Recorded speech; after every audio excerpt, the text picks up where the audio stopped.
Americans didn't invent free market capitalism, but you might say they perfected it. In doing so, they created more wealth for more people than any society in the history of the world. To begin to understand this fascinating and complex story, we have to travel back in time to the very first settlers of America. But before we get to the history, let me define what I mean by capitalism. It's not an easy term to pin down because it developed over thousands of years of human interaction. Adam Smith, the great English thinker, first described it in his famous 1776 treatise, The Wealth of Nations, but he didn't invent it. For our purposes here, I define capitalism as an economic system in which individuals freely decide what they will produce and who they will serve. Since both parties have to consent, it's a system in which success demands that you serve the needs of others before you are rewarded for your work. Now back to history. When the first settlers arrived at Jamestown in 1607, then Plymouth in 1620, they were operating under an economic system common to all European nations at that time known as mercantilism. Under mercantilism, businesses, especially in the colonies, were operated for the benefit of the state. While governments permitted the companies to make profits, their primary purpose was to advance the national interest of England or Spain or France. The early American settlements were set up to be self-sufficient, so that the English government didn't have to support them. And they had to stake out territory. That was key to the colonial game. If England held the territory, Spain and France didn't.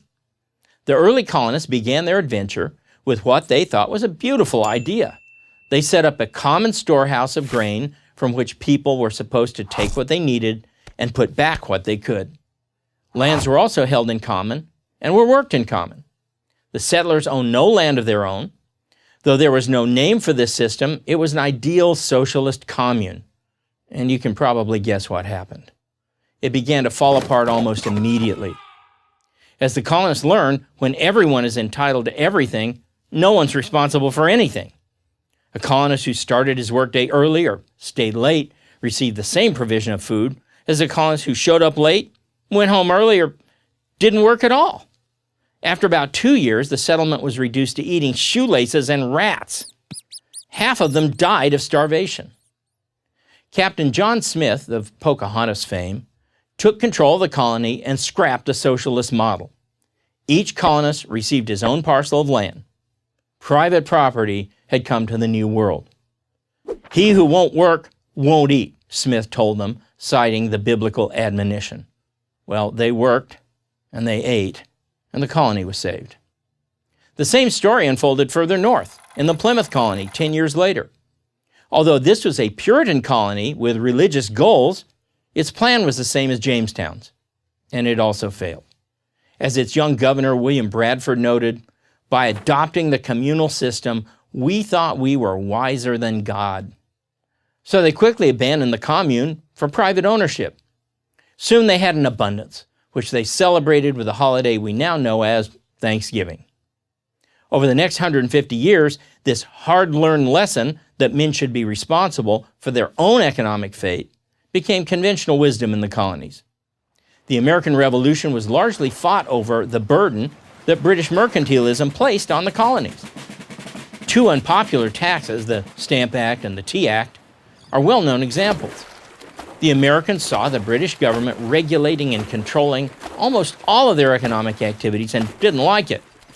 Now, it's true that even after gaining independence, none of the founders could be called capitalists.